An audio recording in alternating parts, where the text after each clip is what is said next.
11 pamilya ang nawalan ng tirahan sa sunog sa Makati City. Sa Pasig naman, isang residente ang nasawi nang matrap sa nasunog na bahay. Yan at iba pang insidente ng sunog sa Frontline Report ni Hannibal Talete.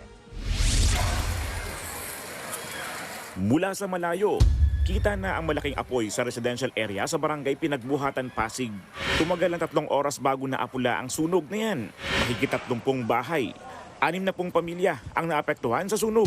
Isang lalaking 19 anyos ang patay matapos matrap dahil sa sunog. Inaalam pa ang mitsa ng apoy.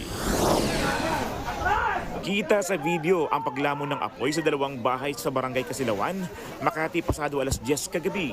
Sa taas ng apoy, naabot na ilang kable ng kuryente. Wala nang naisalbang gamit ang mga nasunugang residente. Inuna ko muna yung tita ko kasi may sakit, bedridden din po. Nakalabas po, may tumulong po sa akin. Wala po ako ito lang cellphone lang po. Tsaka yung anak ko, tsaka yung papa ko.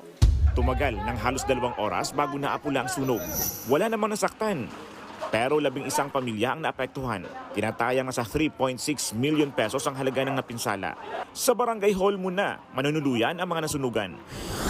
Makapal na usok naman ang sumalubong sa mga bumbero nang apulahin nila ang sunog sa isang tindahan sa Carriedo sa Quiapo, Maynila. Ayon sa Bangladeshi na may-ari ng tindahan, nakauwi na siya nang mabalitaan ng sunog.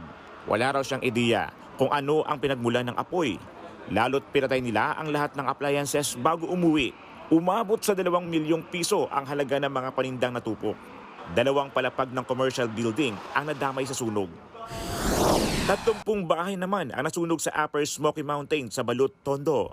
Mabilis na kumalat ang apoy sa mga bahay na karamihan gawa sa light materials. Wala namang napaulat na nasugatan. Hindi pa tukoy ang sanhi ng apoy. Sumiklab ang sunog kaninang alas 8 ng umaga sa Dr. Philemon C. Aguilar Memorial College sa Pamplona 3, Las Piñas City. Nasunog ang 2 palapag ng isang building ng eskwelahan. Wala namang nadamay na estudyante dahil naka-Christmas break na ang kolehiyo. Inaalam pa ang sanhi ng sunog. Nagbabalita mula sa Frontline, Hannibal Talete, News 5. Mga kapatid, Cheryl Cosim po, huwag maging huli at maging una sa lahat sa balitaan. Para sa tuloy-tuloy na talakayan sa Frontline, mag-follow at mag-subscribe sa social media pages ng News 5.